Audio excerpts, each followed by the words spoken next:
देखिए, इस वीडियो में हम क्लास 10th का जो भूगोल विषय है उसी में से जो पहला चैप्टर है संसाधन और विकास, इसी से एक सवाल करने वाले हैं। सवाल इस प्रकार है, पहाड़ी क्षेत्रों में मृदा अपरदन की रोकथाम के लिए क्या कदम उठाना चाहिए।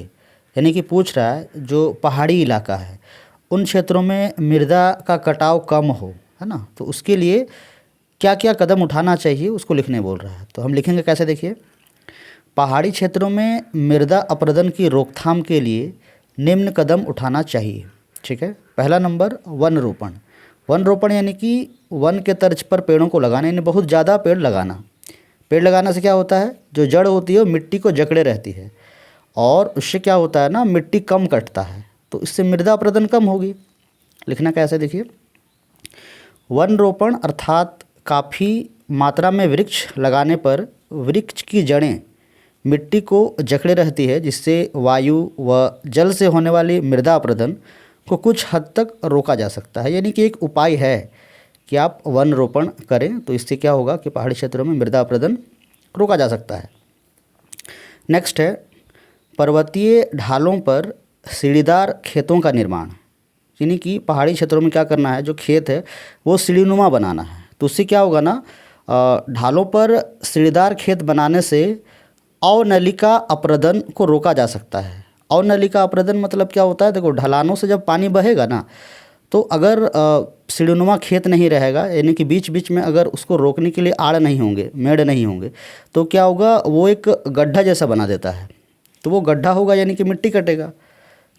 अर्थात अगर पर्वतीय ढालों पर अगर हम जो खेत बनाए वो सीढ़ीनुमा खेत हो, तो क्या होगा, मृदा अपरदन जो है वो कम होगा। ठीक है, नेक्स्ट देखिए, पर्वतीय ढालों पर बांध का निर्माण। यानी कि मृदा अपरदन को रोकना है तो जो पर्वतीय जो ढाल वाला इलाका है नीचे में, वहाँ पे हमको बांध बनाना पड़ेगा। वो इसलिए, देखिए, क्या होता है ना कि ढालों पर से जब जल बहकर आती है, यानी कि ऊंचाई पर से अगर जल गिरता है तो काफ़ी खाई हो जाती है। खाई हो जाना मतलब मिट्टी कटेगा ना वहाँ पे, तो अगर बांध रहेगा तो क्या होगा ना, उस बांध पर सारे पानी जमा हो जाएंगे, तो इससे मिट्टी का कटाव कम होगा। तो लिखना कैसे, देखिए, ढालों पर बांध के निर्माण से वह जल जो सीधे ज़मीन पर गिरकर गहरी खाइयाँ बनाती है वह नहीं होगा और इससे मृदा अपरदन रोका जा सकता है। नेक्स्ट है पशुओं की अति चराई पर नियंत्रण। यानी कि जो भी बात हो रही है वो पहाड़ी क्षेत्रों की बात हो रही है। ठीक है, वहाँ पर आप अति चराई नहीं करिए, यानी कि पशुओं को बहुत ज़्यादा नहीं चराइए, क्योंकि जो घास होता है वो उखड़ जाता है और इससे भी मृदा अपरदन का वो एक कारण होता है। तो इस पर हम नियंत्रण स्थापित करके पहाड़ी क्षेत्रों में मृदा अपरदन को रोक सकते हैं। ठीक है, 5वां नंबर पॉइंट है, देखिए, समुच्च जोताई। समुच्च जोताई क्या होता है ना, ढाल वाले इलाकों में आपको ऐसा जोतना है हल कि जो ढाल वाला इलाका है उधर ना जोत कर आपको ऐसा जोतना है कि जो नली जो बनेगी जोतने पर वो ढलान के साइड में ना हो, उसके तिरछा होना चाहिए। तो उससे क्या होगा, जो जल उस खेत पर पड़ेगी तो क्या होगा, बह के सीधा वो ढलान की ओर नहीं आएगा, वो सोख ले आ जाएगा या फिर चारों ओर फैल लेगा फिर आएगा।